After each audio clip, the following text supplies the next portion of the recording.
Century 21 et ses 915 agences immobilières au service de vos projets partout en France présentent Sud Radio Conseil de famille. C'est l'heure de retrouver Conseil de famille. Bonsoir à vous, Stéphane Moller. Bonsoir Philippe Rossini. Stéphane, vous êtes associé au sein du cabinet VIA et nous nous retrouvons chaque soir pour parler finances, immobilier, droit de la famille, pour parler de gestion de patrimoine. Les chroniques que nous avons déjà consacrées aux résidences de service ont suscité un vif intérêt auprès de beaucoup d'entre vous. Raison de plus pour approfondir, Stéphane, on s'intéresse ce soir aux caractéristiques du bail commercial.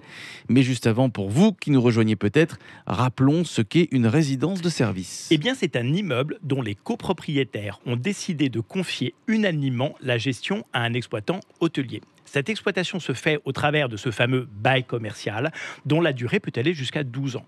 Ce bail assure aux propriétaires un loyer ferme, quel que soit le taux de remplissage de la résidence et l'état de l'appartement. Les baux commerciaux ont plusieurs caractéristiques intéressantes que nous allons détailler ce soir. Bonne idée. Listons les principales caractéristiques de ces baux commerciaux. Eh bien, la première et sans doute la plus importante, Philippe, est sans doute celle qui confère au bailleur, c'est-à-dire au propriétaire de l'appartement, une activité commerciale. L'avantage de ce statut est que l'investisseur va acquérir son appartement pour un montant hors taxe et donc faire l'économie de la TVA. Mais à l'inverse, il devra restituer la TVA sur les loyers perçus. C'est-à-dire, soyons concrets, que je vais payer mon appartement 20% moins cher ? En quelque sorte, oui. Autre caractéristique ? Eh bien, mon loyer est garanti et ferme, c'est-à-dire qu'il m'est réglé chaque mois ou trimestre, quel que soit le taux d'occupation de l'appartement et quel que soit son état. Par ailleurs, je n'ai pas de frais de gestion locative. C'est rassurant quand même de bénéficier de loyer chaque mois. Autre caractéristique, Stéphane ?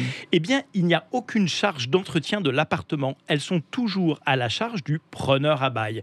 Je conserve juste éventuellement les charges d'entretien de l'immeuble qui sont beaucoup plus ponctuelles et faibles. Donc le loyer net est très proche du loyer brut. Oui, c'est le cas. Autre caractéristique du bail commercial ? Eh bien, c'est un avantage indirect du bail commercial, mais il permet de bénéficier d'une fiscalité nulle ou très faible sur les loyers que je perçois de mon rendement, et mon rendement est donc presque net de fiscalité.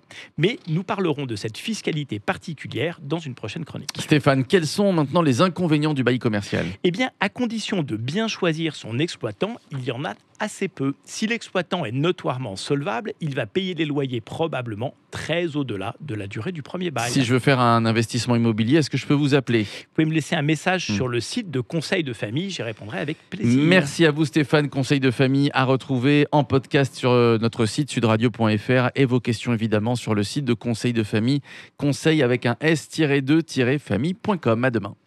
C'était Sud Radio Conseil de famille. avec Century 21 et ses 915 agences immobilières au service de vos projets partout en France.